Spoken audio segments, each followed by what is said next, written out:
Hey guys, and welcome to episode 2 of Paranormal Axetvities with your host, Ben Axe. And we have a very special person in the studio today. That's right, studio. Very special person in the studio today. My wife, the one and only, the co-host of The Moose Point, Dena Axe. Hi. What's up? Our garage is a studio? Yeah. I like it. It's a brand new studio. It works. It's used for multiple shows. Yes, it is. Granted, we've only had one show recorded thus far, or two technically, I guess, thus far. In the garage. But it's a nice little setup. It is. I like it. Yeah, it's cool. Creative space. Also, our animals are out here sniffing around, so if you hear them, if you hear sniffing, it's not a ghost sniffing. This is a dog. It's just the dog. Who's named after the king of hell. That's true. It's also Moo, so. Which the podcast is named after her. And she's also just the king of hell, so. Yeah. But she's, it's a pet-friendly podcast, just like the Moose Point is. Absolutely. Because, just be cool about it. So don't, email me or whatever, being like, I heard heavy breathing throughout the episode. Did you sage afterwards? Because there's no need, because it's literally, you can't sage away a dog. So. No. So it's fine. It's fine. So Dena's here as my special guest. This is kind of a big deal, because when I first decided to do this podcast, one, I didn't tell her about it in my head. I was like, I'm just going to do it and see what happens. That's like you. 2, and then I told her about it, and she was like, well, I'm not going to be a part of it. Also true. And then here she is. Not as a full-time part, but as my very first guest and a very special guest, because your whole background is not whole background, but you have a very deep background, I guess, with the paranormal universe, the spiritual universe, the other side, I guess, is the way to put it. Dead people, sure. But yeah, that side of it. Yeah. And you obviously have dead people that you are still close to, and that's part of, that you're close to that side because of the dead people. Yes. If that makes sense. It makes sense, yeah. I didn't want to do it. I was afraid to do it because you kind of become a beacon when you talk about what your experiences are. It opens you up. And when you stay open, you can't really control what does happen to you. So, right. Yeah. And then, like you said, you were just going to do it anyway. And remember, we had a fight about that. We did.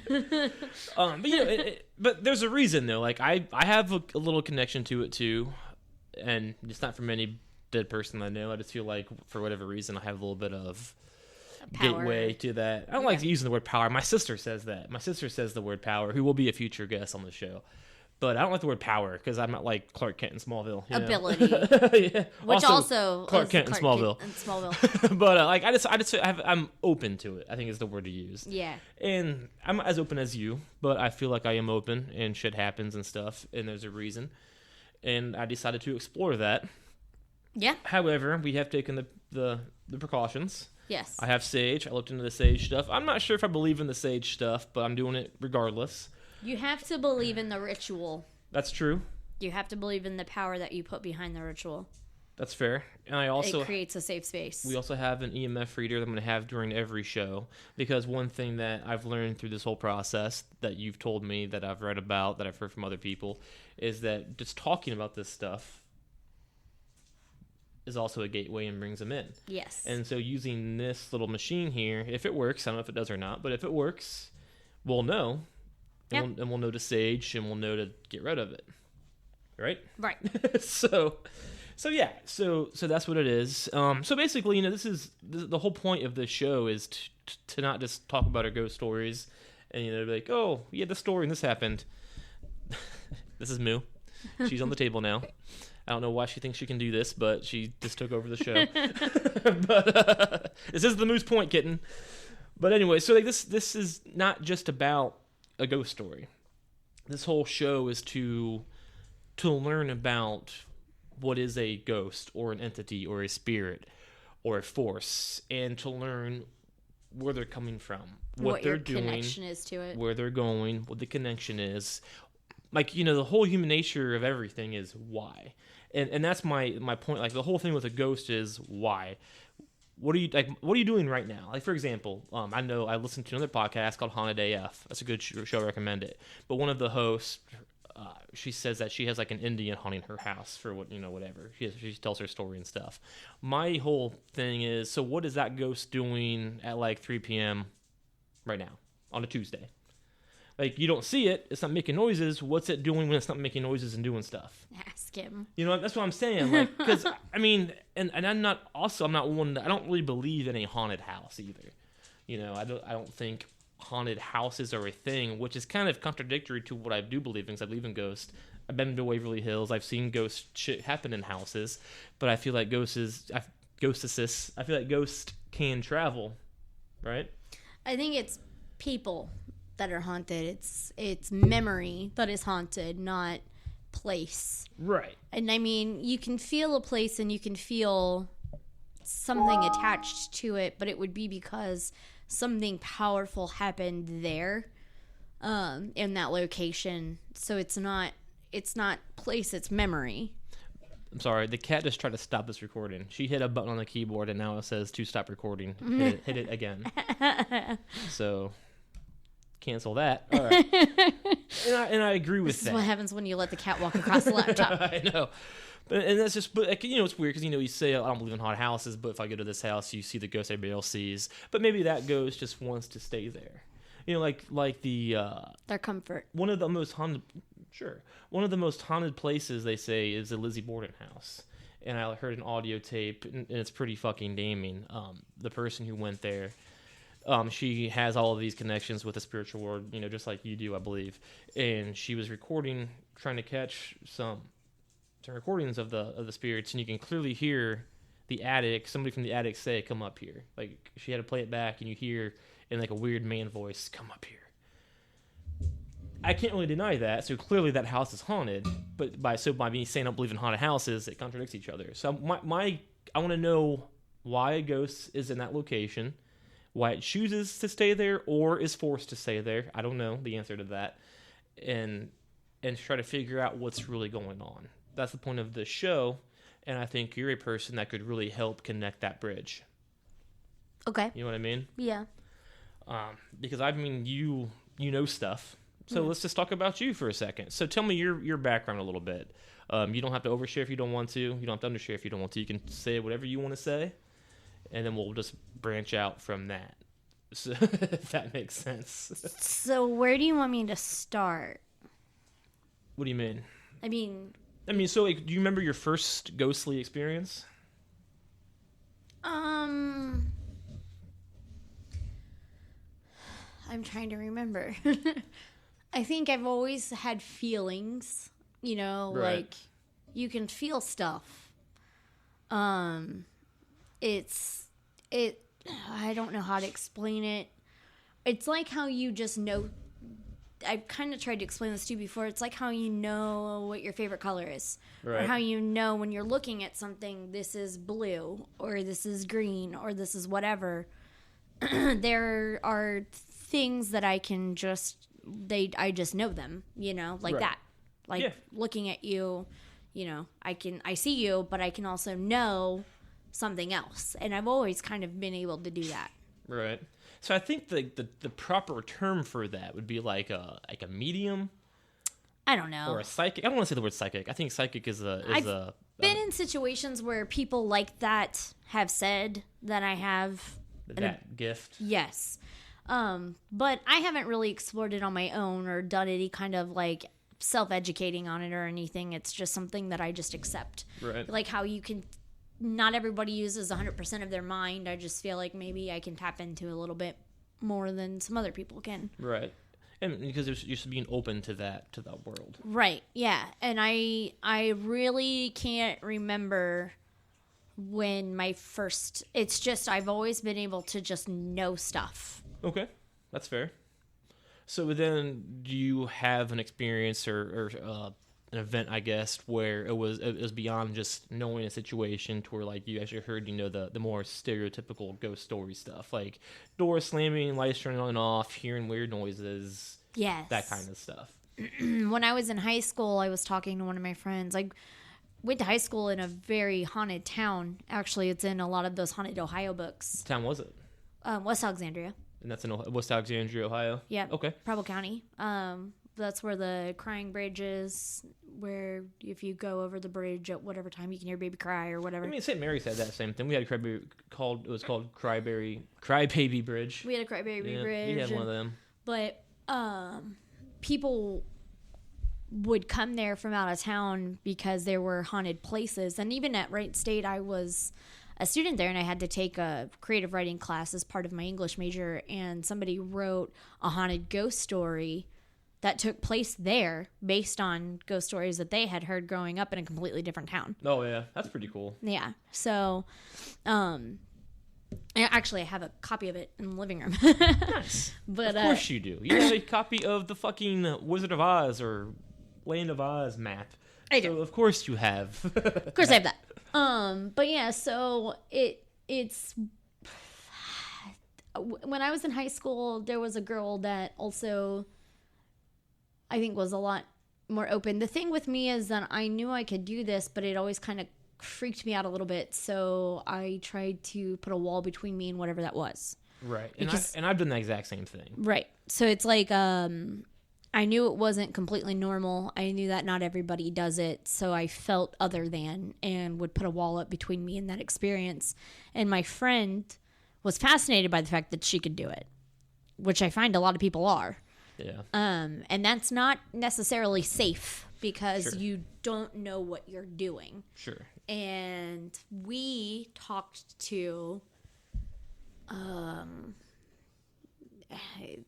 they were called Annie and Johnny, and it was a little girl and a little boy. And we actually, kind of surmised how we think they died, just to find out that, well, anyway, so we talked to them because we could just feel them, and we could hear them. And it was like, cold patches, that whole thing. Gotcha. Cold patches, hair standing up at the back of your neck, whatever. But we could also just like feel a presence, like something was watching you and you were just kind of not at ease. And we thought that they were presenting themselves to us as kids that needed help. And we were going to help them just by talking to them and trying to figure it out because, hey, whatever, I'm 17. Right. What's my power? I don't want to know. So, but then you could kind of see through their mask, and it was like, layers and layers of mouths and teeth, and they were like the stuff of nightmares. They weren't really a little boy and a little girl. They were frightening. See, it's crazy you bring that up too, because you said that perfectly just by knowing it. Like, that's one thing that I learned before I started doing this show. I researched a lot of stuff. I've been trying to do the show for at least 4 months, but yeah. I've always been kind of afraid to, because right. I don't want to conjure up shit. Right. Yeah, and one of the things I saw or heard was you can't, and just by this also for this from being into ghost stuff and that kind of thing. You don't know who you're talking to, no matter what. No matter what. Spirits, demons, evil entities, they're going to lie to you. Yes. And so the fact you have to be careful, and 17-year-olds don't know that shit. No, they don't. And they don't have enough life. The thing is like, you can have the best intentions, but if you don't have enough life experience to pull from, you don't know what it feels like to be misguided like that. You don't know what it feels you're like. Gullible. Exactly. Right. And, but it's just a lack of experience to the contrary. Sure. Like, that's life. That's why you have pure intentions, but something bad is going to happen because you don't know how to protect yourself from that because you've never been exposed to it before. Right. So this thing, like, you have to invite it into your home. Right. And I remember driving home from her house feeling followed.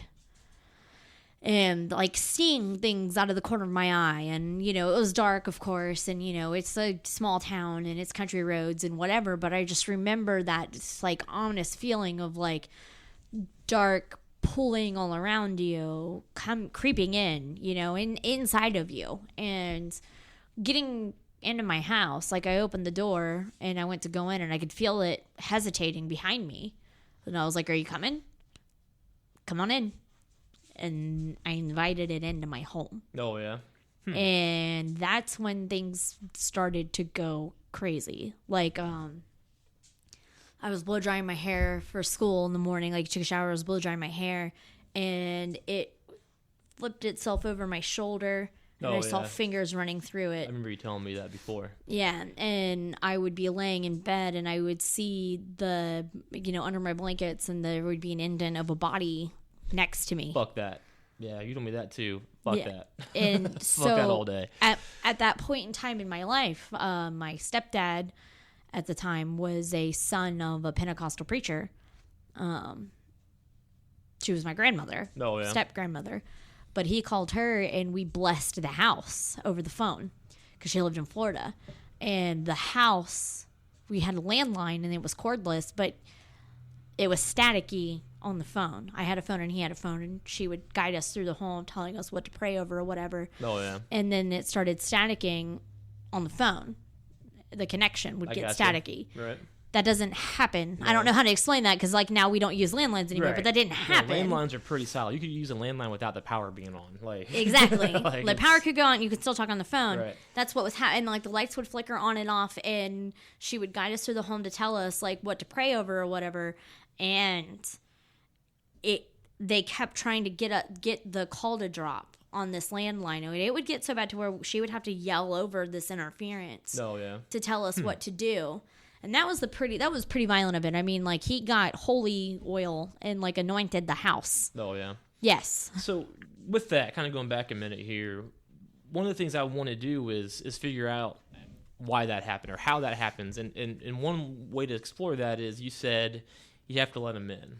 I invited that into my home. You have to invite it in. My question is why? Why do you? Who created that rule, and how does that rule work? I don't. Like, why does it? Like, I mean, it's probably not a ghost. It's probably an evil spirit. It was evil. An entity, something that was never a human being. Right. That's what it is. So, but why is that rule? Like, my question is, if I was an evil demon, I'll say, fuck it. I'm gonna go do what I want. Because why can't he? You have to believe in it. Belief in the thing gives the thing power. Why? I don't know why. I mean, because it's not a physical being. So you can't, it's not like in the physical world where you're being attacked physically. You can believe in it or not. It's still happening to you, correct? Sure. I can punch you in the face. Whether you believe in me or not, I'm still hitting you and you can feel it. Sure. If you are not of this world and you choose not to believe in that thing, then that thing has no power over you. I get that explanation, but I don't understand that the explanation works, is what I'm saying. It's like, my question is, why can't that demon just say, I don't give if you can believe in me or not, I'm going to hit you in the face, hit you in the face? Because it's the power of belief. It's the thought. It's the mind. But how does that power originate? That's what I kind of want to explore. And I feel like doing this podcast over a long period of time, talking to people, we'll figure out a whole... talking to everybody, I think we can come up with a whole picture by getting parts of the picture. Yeah, you know little pieces of it. Yeah, right. But yeah, it's crazy, and I believe all of that. I believe that you have to believe in it. And I believe that you have to be open to it, and I believe that all of that shit's legit. Yeah, I just want to know why that's legit. You know what I mean? But yeah, that's how it all started for you. How old are you for that? 16, 17. Okay, it's like what, 2005, 6? Yeah. 2004, 2005. Yeah, okay. It was about that age that I realized it, and then it freaked me out so much that I put up a wall and ignored it for a very long time. That's legit. Yeah. And then the next time I felt it was when I was at school.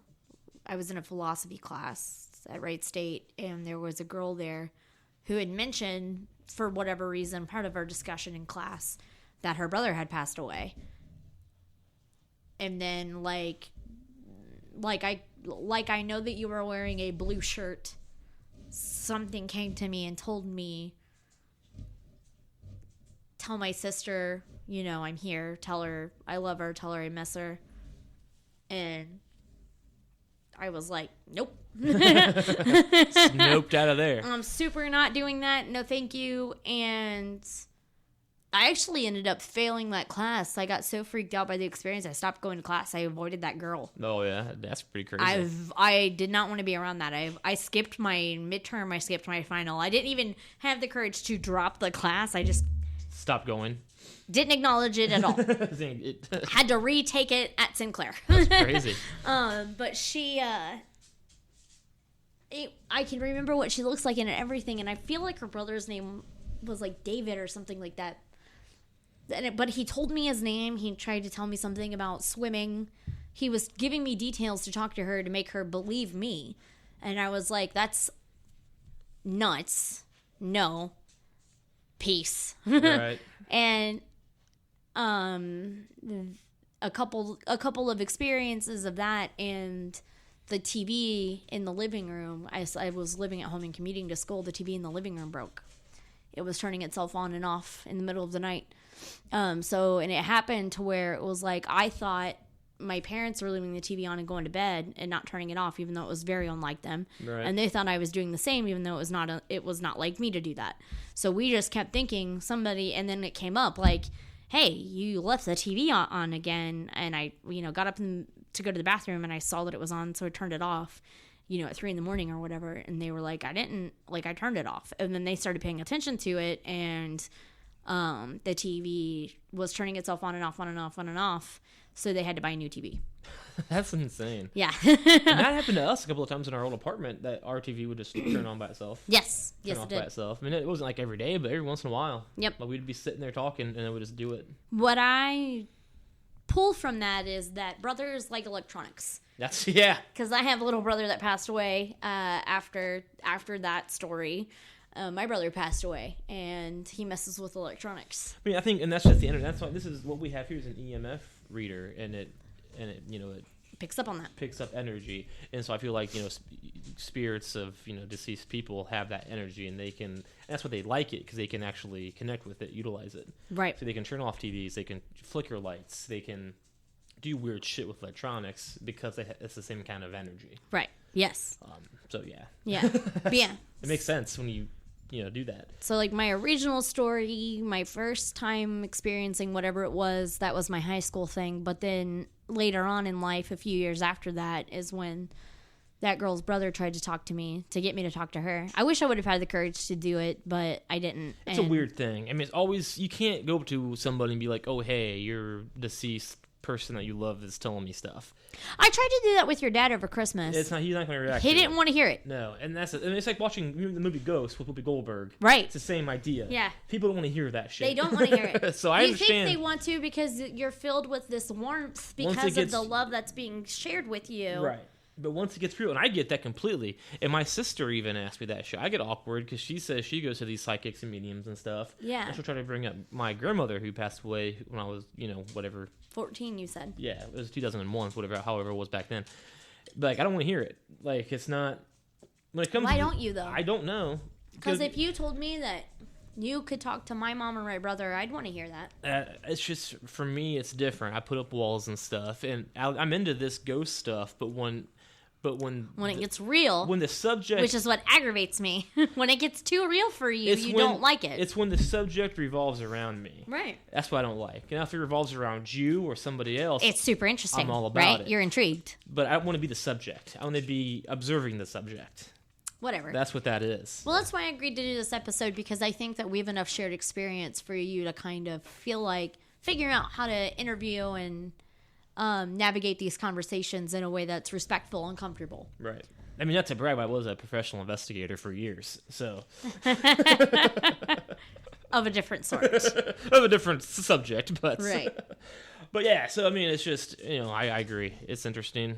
It's crazy. You've seen some of the other stuff that I can do. I have, and that's what I don't know if you want to get into or not. Yeah. I'm all for it if you want to. I'm fine. And this is the kind of stuff that you're not going to see on fucking like Ghost Hunters. Right. You're not going to see it on Ghost Adventures on the Sci-Fi Network. You're not going to see it on other ghost podcasts where they just talk about ghost stories. This is the real stuff. And it's not... A lot of people who believe in ghosts won't believe in this. Right. A lot of people who want to believe in ghosts but have never seen anything won't believe in this. It's the kind of stuff that's real, but you don't believe it, or you don't... Until you see it. Until you see it. This is the epitome of I have to see it to believe it. And, when it comes to the ghost stuff, I never really truly believed in it until, like, 2014, and then I didn't truly understand it until about 2017. Oh, really? Yeah. So something pretty significant happened in 2017, did sure. it not? So, but then it's you first you have to bring up the mental health stuff. You have to look into every aspect that it could be. And then you have to, at some point, you just have to accept it. You have to admit that it's real. Right. So yeah. So again, I'm not sure how far. Do you want to start at the beginning with like your brother dying? Yeah. Okay. So I don't really know. Like you and I we met in 2012, and your brother passed away in 2013. Yes. Right. November 2013. And so like I knew you before your brother died. We dated for a second, and then we stopped. But you can hear all about that at the Moose Point podcast. You sure can. But, I had every right and every reason. But then your brother passed away in 2013, and then we reconnected. Shortly after. We did. Shortly after, we talked, but we didn't see each other again in person until we saw each other in person in 2014, but we didn't start dating again. Until late 2015. Until 2015. So like 2 years after your brother passed. Yes. Right. Okay. So your brother passed away, and that's when shit started getting a little bit more real, correct? Yeah, I realized that you don't know until you go through that loss how much history you share with a person. Right. And how much you just take another person's company for granted. So, you do everything without, you go Christmas shopping for your family with that person, right? Our parents were divorced. So every house we had to go to, step families, whatever, we did that together. So it didn't matter where I was in life, whose house I was at, meeting whoever. I was never alone because I always had my partner in crime. And he always knew every aspect of my life. He knew all of the families. He knew all of the friends. He knew all of the boyfriends. He knew all of the schools we went to. He knew, I went to college. He knew that. And he knew my college friends. And right. You guys were together. We were a unit. You were sharing a life, basically. Right. And when he died, part of you goes with that person, but so you lose your relationship and you lose who you are to that person. And I realized in order to keep that, because the hardest part of my grief was living in isolation like that. So in order to keep that, I had to keep myself open, and I could feel him everywhere. It's like when you walk into a house and you can smell that home. Right. You smell that person's house and you're like, oh, absolutely. Every house has its own, unique smell. Scent. So it's like, when you go away from home and then you come back and you smell it. That's what it felt like. I could feel him, and he felt so close. I could reach out an arm and touch him. But it was energy that it wasn't a physical thing. It was this just like a ball of energy next to me all of the time. Right. And I made a choice. My choice was I can ignore this and make it go away, or I can accept the fact that he's still my brother and I'm still his sister. We just have to cross planes now. And that's how I look at it. I still have that relationship. It's just different. It's a different reality. Yes. It's a different plane of existence. Yes, that's it. I am still a sister, and I still have a brother. We just have to communicate in a different way. Right. That's right. And it sounds weird to say it that way, because you don't think of, and that's what the way to say it. Like, I don't think of ghosts as dead people. I think of ghosts as a person that's somewhere else on a different level of existence. They're just somewhere else, and you can feel them, and you can talk to them, and they can talk to you. You just have to listen. Right. That's very true. So tell us a little bit about that, or tell us more, like, what happens with that? Like, how have you communicated more with Caleb, I should say? Okay, like today. The reason that I agreed to do this podcast. That happened today. That was crazy. Yeah.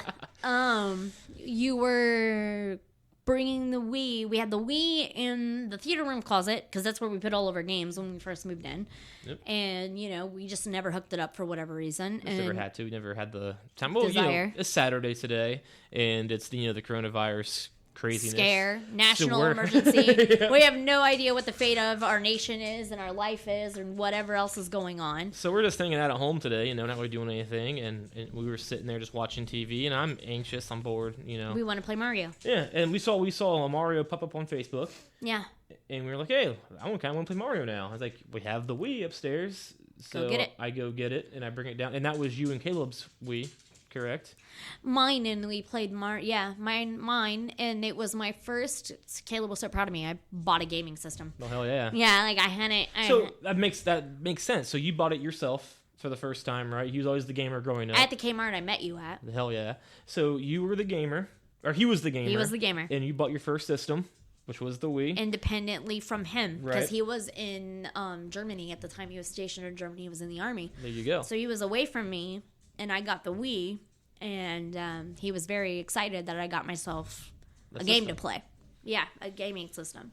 Because, he had an Xbox and an Xbox 360. All that. This is before Xbox One. Right, sure, yeah.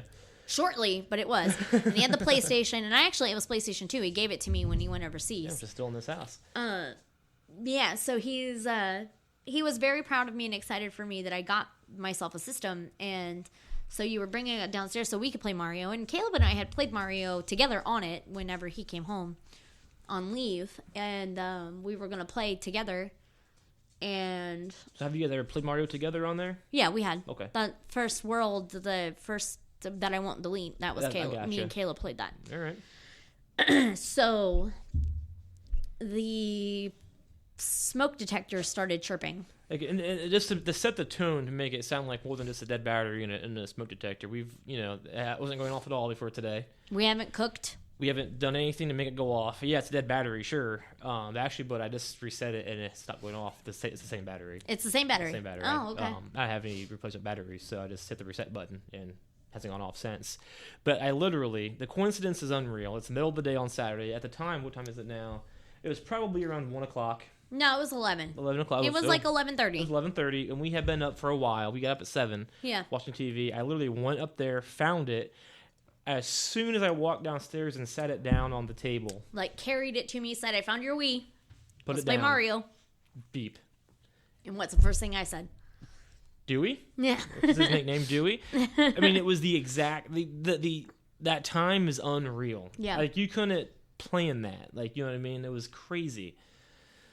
And then I didn't know you had an EMF radar until then. Right. And you came out and you got it.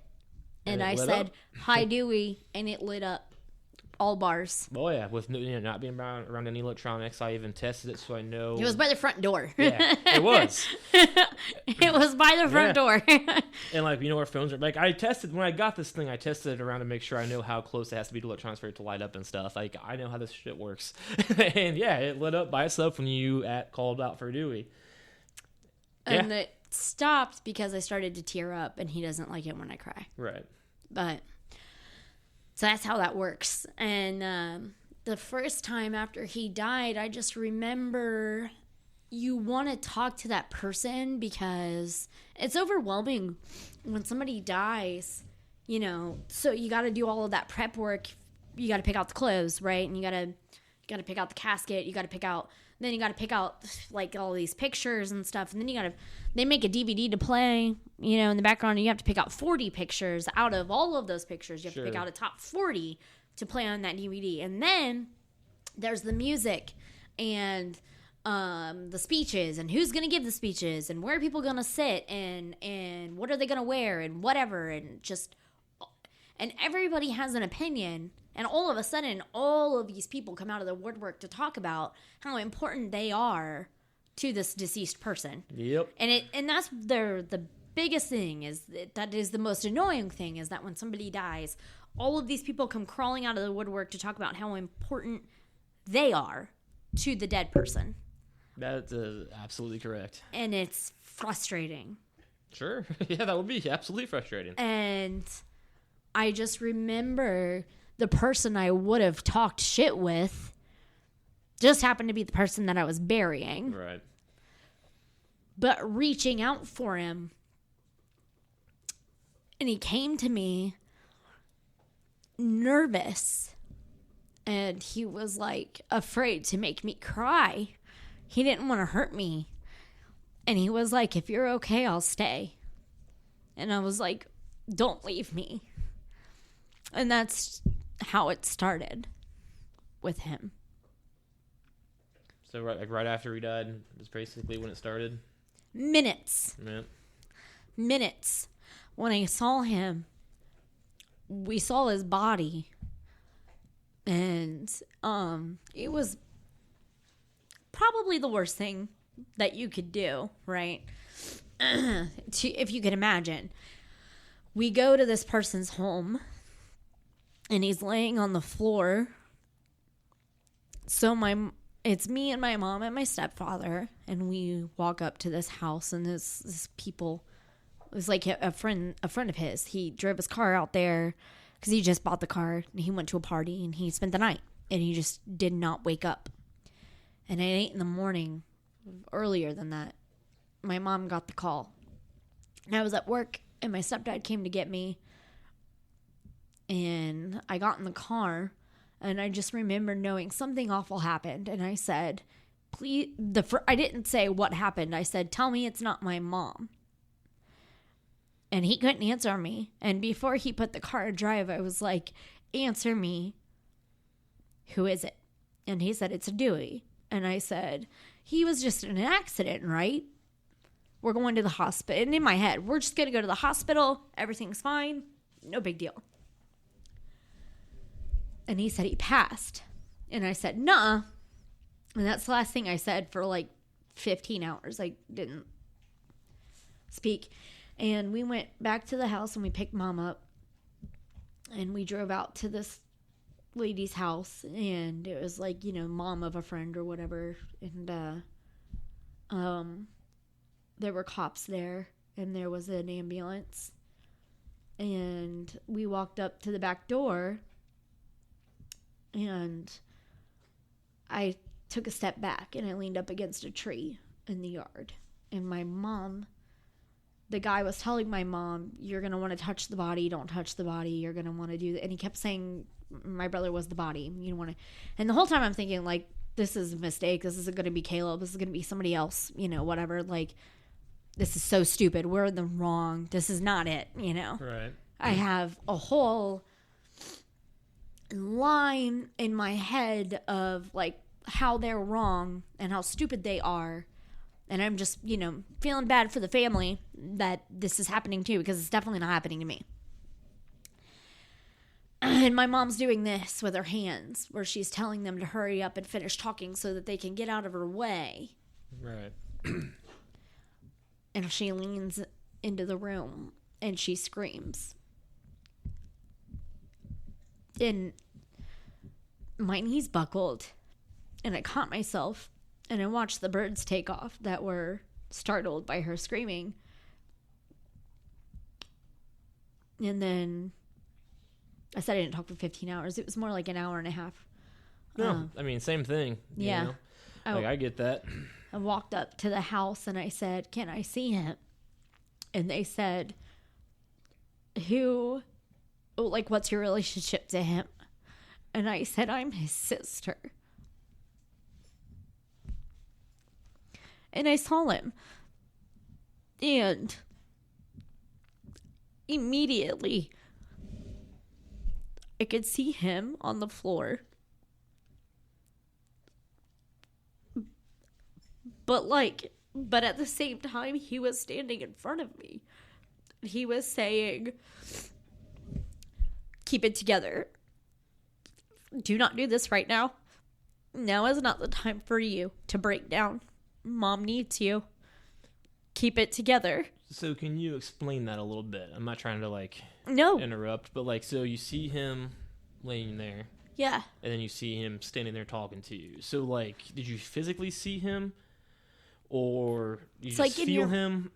It's like in your mind. Right. So it's like you can just feel him, and through that feel you see him. Yeah. Through that feel. It's like when you see your reflection in the mirror, that's not really you. But it's there. But it's there. Okay. That's what it was like. It's like when you see like this, you're seeing a reflection you know, an image of that person. Okay. Because what he looked like, the physical him that he was on the floor,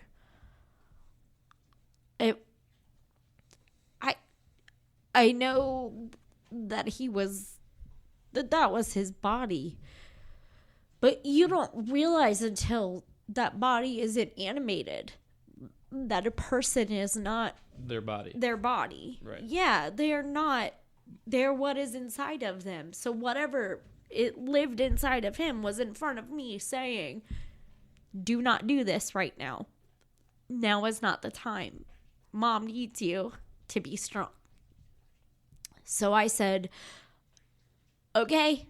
And I did. I said it out loud. Like, okay. And I took a step back. And I went over and I leaned up against his car because his car had his hat in it. And I thought it was weird that he wasn't wearing his hat. So he always wore a hat. And his car... Was he bald? Balding. Yeah. They don't wear a hat. I'm balding as well. He always wear a hat. And his hat was in the back seat of his car. So I was leaning up against the back door to his car. And they said, how old are you? And I said, I'm 25. And they handed me the keys to his car. You got fucking carded to drive a car? To drive my brother's car home. I see. And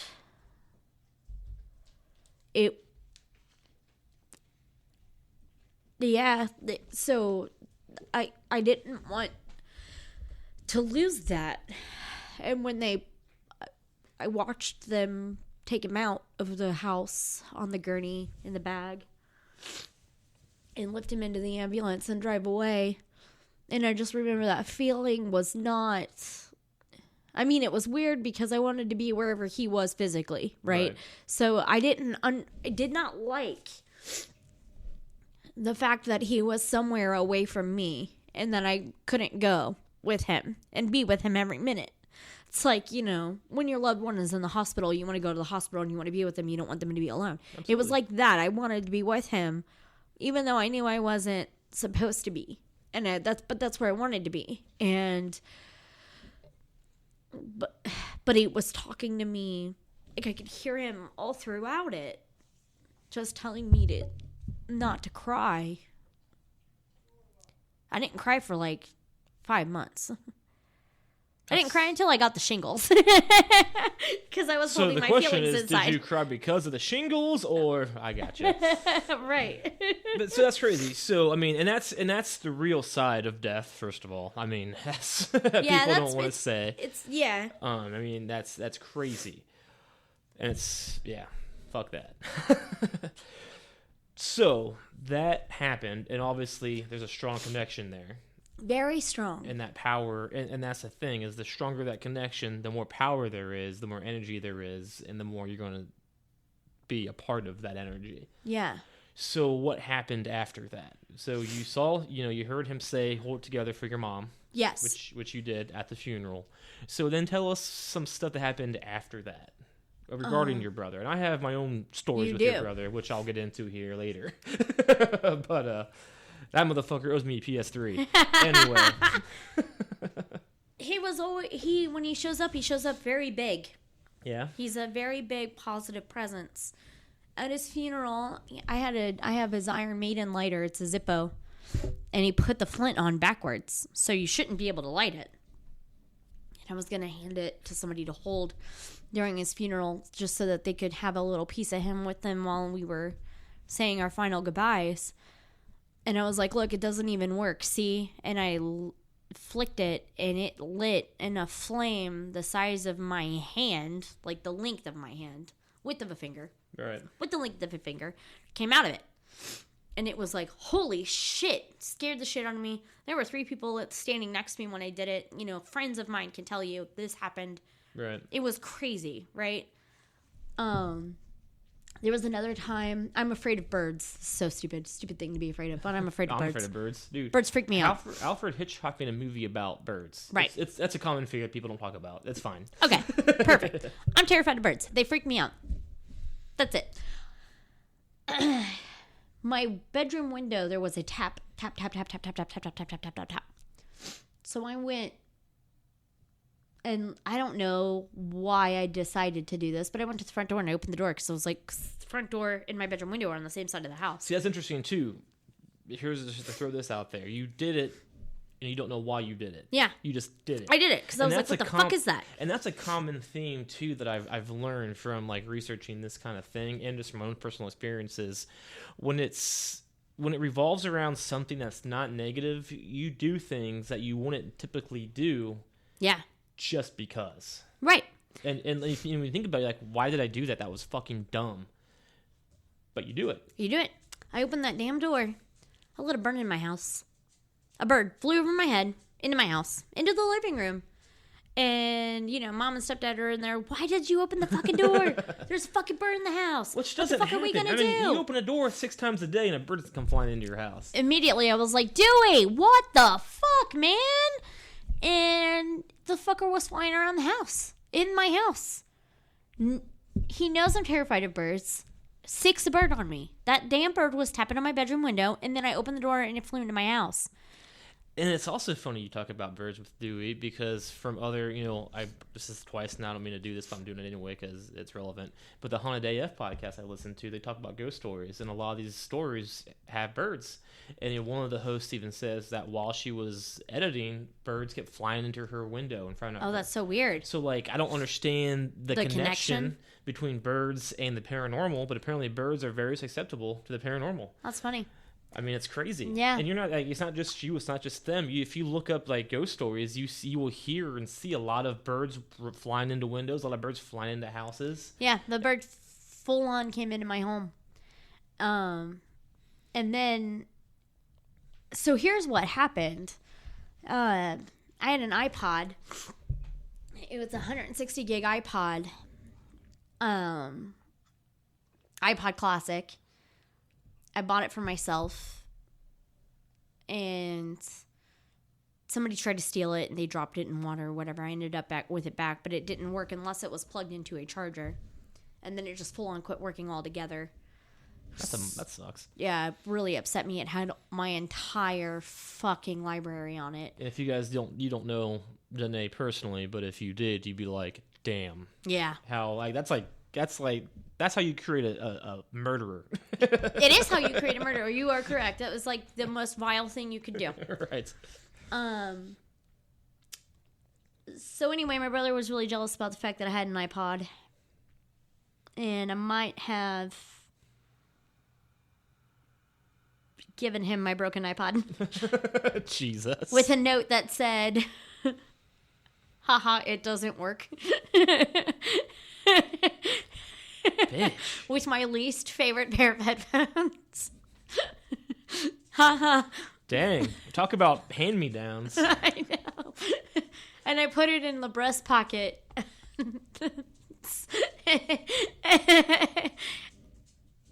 And it might have instigated him a little bit. Yeah, a little irritated.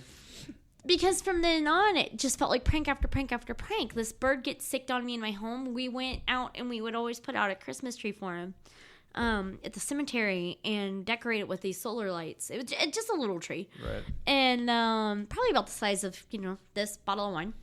Which, by the way, isn't just a regular bottle of wine. It's a very big bottle of wine. Yes. Not that we're drunk doing this, but there is a bottle of wine sitting on the table. Yeah.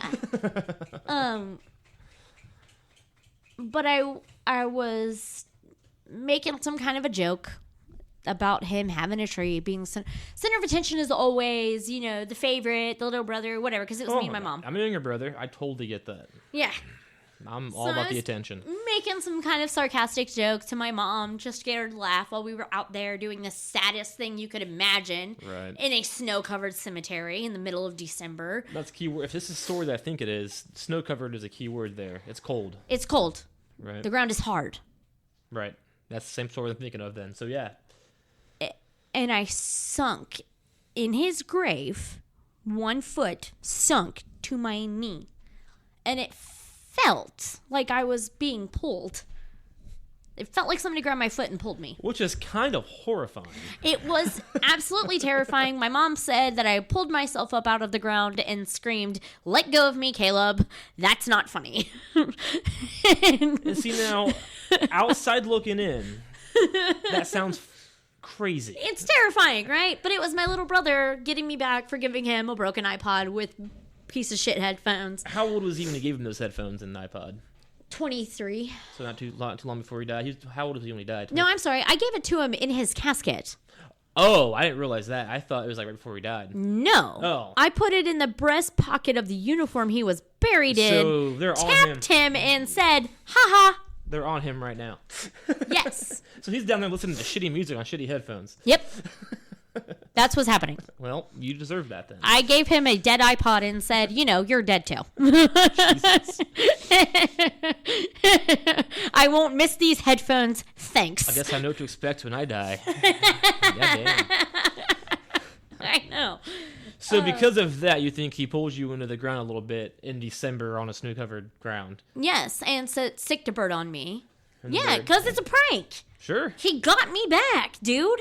Yes, for sure. That's awesome. Because I gave him, what was I going to do? I was going to give him my iPod box, like the box my iPod had came in for Christmas. Oh, yeah. To make him think he got an iPod, but I was going to put like a rock in it or something. My mom talked me out of doing that. Aw. So I waited till he died, and then I gave him my dead There iPod. you go. Yeah. You can argue about that, I guess. No, because nobody knew about it until the fucked up shit like that started happening to me over and over and over again. So I was just like, fuck, I take it back.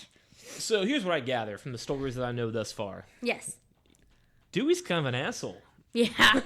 He's funny, though. He does it in good spirits. Right? You know? Because those two things happened. I know your stepfather's story, then my story. When I think about all those three things at the same time... He's a little jerk. Jesus. Yeah. Like... I know. I want to sage this fucker. Like... Why don't you tell the people what he did to you? Okay, so he died in 2013. He knew about me through you and your mom. He knew my name. Yep. However, we had never met. Oh, no. Yeah, he knew about you because I would read our text messages to him and he would laugh. Right. And there was that one time we were hanging out, talking, and he asked me in all seriousness, hey, you're about to graduate from college. Like, when are you, When you get your life together, older Right. sister. Yeah. I'm in the military. Hey, we're adults now. When are you going to be an adult? And I was like, I don't fucking know. And he was like, he knew I didn't like commitment. Never really was in a hurry for commitment. Right. Serious things and settling down really freaked me out. Oh, me too. We still do. And you remember, because back then we joked mean to each other. Oh, yeah, we were assholes. We were, but it was fun. Well, it was that time It was period, funny. It was 2012, and at that time, it was right after college, too, and I was kind of pissy. I moved back home, lived with my parents. I mean, You had, looking like, a back... shitty breakup. Looking back, it wasn't bad at all, but, like, at the time, I was pissy, Living in it. You know how millennials do. Yeah. So, I was always, like, just mean. I wasn't trying to be mean. I thought I was being, like edgy. But apparently, according to you and others, I was an asshole. You were an asshole. I was too, though. Right. I mean, I knew it. So we were mean to each other jokingly. Right. And I would read him a transcript of one of our conversations, and he would think it was hilarious, and he was like, that's your asshole mate. And I was like... we were more clever than most people at the time. We were, yeah. And I was like, no, I don't think so. And he was like, yeah, you're a dick, he's a dick. You guys are two dicks. You're asshole mates. And Hell yeah. And I remember that. And I will always remember that because that was his blessing. It was, he didn't give a shit about anything about who you were or what you were or what you did, as long as you could make somebody laugh. Right. That's He fair. just wanted people to laugh. And you made him laugh. That's a big And deal. you made me laugh. And that was absolutely. the biggest kindness, I think. The fact that I never met this guy, but still made him laugh is pretty awesome. Right. So, I mean, that's cool. It's a gift that transcends. Right, absolutely. So, that being said. Right. And then I was also close to your mom. That's, Yep. That's how we met. And I remember talking about him and stuff when he was over in Germany. So then in 2015, you and I started dating. Yep. And your mom was like, hey, that's my daughter. And I was like, hey, I got this. So I talked to this one thing, it's my girlfriend's mom. I talked to her like I talked to you. Right. Like she knew who I really was. Yes. There's no bullshit. There was no bullshit. I would no say fake. the cuss words and make the silly, weird jokes and say the same dumb bullshit that I say to anybody. And and we learned this later. But so, whatever. We started dating. I moved into an apartment by myself. And about a week after I moved in, probably not even a week, it was like pretty quick, my water heater immediately Went out. stopped working. It went out. And the exact same day, my PS3 started not working. Yeah. It would do things that I've been a gamer my entire life. I've had, Nintendo, Super Nintendo, Sega Genesis, Nintendo 64, PlayStation 2, PlayStation 3, and now PlayStation 4. It was doing things that the systems have never done. It would not only it would freeze up, and then it would not load, and then it would not load again, and then it would load, and then it would erase the memory, and then the memory would be there again, and then it would just not work at all for a day. It would just go back and forth. It made no sense. And then and then I Googled the stuff because I was like, that's not a ghost thing. I was even thinking ghost at the time. And it was, the hard drive's fucked up. Okay, if the hard drive is fucked up, why is it working for 10 minutes and then not working 10 minutes later? As far as I know, if the hard drive erases, it's gone. If it doesn't erase, it's still there. If it's just messy, it made no sense. Right. The symptoms of my PS3 were not correlating with the internet. You know what I mean? And those two things happened right when we started dating, which happened to be the exact same time I moved into my new apartment. Right. And again, at the time, I was not thinking ghost. I think you kind of were. No. Not yet? You texted me and said, I think your brother's fucking with me. Is that right? Yes. Because I was at home. Okay. And you lived with your parents at the time. Yeah. And I said, Mom, Ben thinks Dewey's fucking with him. What's that about? And she was like, it's about time. It's about time. And I was like, I'm sorry, what does that mean? And she was like, well, I had a talk with him about the fact that he still needed to be a brother to his sister. Doesn't matter if he's dead or not. He still has a duty. And I was like, when was this? And she said, when did you go back on birth control? That was the end of that conversation. So there you go. So your mother sicked your brother on me. My mom sicked my brother on you. Your ghost brother on me. And it worked. Dude, but again, I don't want to be like, anything that happens is a ghost, but it's hard to dispute that. You can feel it when it is. Right. You know when it's him because it's big and it's kind of a warm, it's positive. I mean, it's a pain in the ass. Sure. And then your father-in-law, my father-in-law, has a similar story to where his heater keeps fucking breaking the same time every year. The furnace goes out every year. And it happened the year after he died, and it's happened every year since. Do you know what Mom and Galen did? They got married, but they did it while he was in Germany. So he's mad about that. So now their anniversary, he breaks that stuff, right?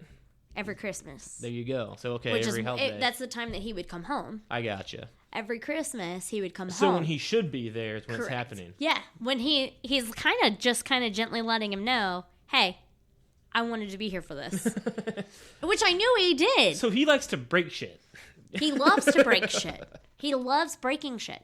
That's his favorite thing. I mean that's the thing. That apartment, it's just so weird that the exact same time I moved in, the water heater broke, and then my PS3 broke. And now it could be argued, well, maybe the electricity's messed up, that's why your PS3 broke, because you just moved in and it just broke. Cool, but nothing else broke. I got a PS4 right after, never broke. Never broke. It's like, what's... Yeah. And then the water heater on top of that. Yeah. I mean, because a lot of people came to me after Caleb died and told me, like, their electronics were breaking. And I was like, you know what? Go talk to him. Go to the cemetery. Go talk to him. Make it right. Talk to him. Figure out what it is that you need to do.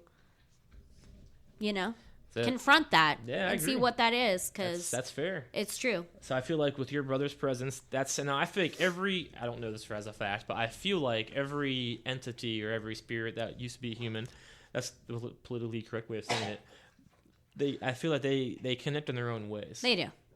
And that's Caleb's way. Yeah. Is getting into your electronics. Because that was his thing. Big gamer. He he could put shit together real fast, right. And, he wasn't afraid to try to figure something out. That was definitely his thing, for sure. And that's how he's making his presence known. Mm-hmm. For sure. That's just Crowley. Don't worry about that, girl. That's Crowley licking himself so good. All right, so we're about an hour in. I think that should wrap that episode up. Sure. I think that was a pretty good episode. You're going to be on again. Yeah. We have a lot more to talk about. Yeah, of course. That's like part 1, I think. Yeah, we'll do a part 1, part 2. So, yes, hope you enjoyed it. Keep listening. Available on most platforms. You can follow me on Facebook. My name on there is Chuck Winchester. That's my wrestling name. Oh, good God. But I am Ben Axe for this show, and I'll be Ben Axe again for the Moose Point. And you can also follow me on Twitter, which is also Ben Axe. So I'm back as Ben Axe for the most part. And hope you enjoyed it, and keep listening. If you do have questions, as of this moment in time, I do not have an email set up, but that will come. So be ready for that. But if you want to talk to me, if you want to send me any stories, any questions, anything at all, feel free to contact me via social media at this time. And I think that's it. All right. Hope you enjoyed it, and we're just going to keep learning about this together.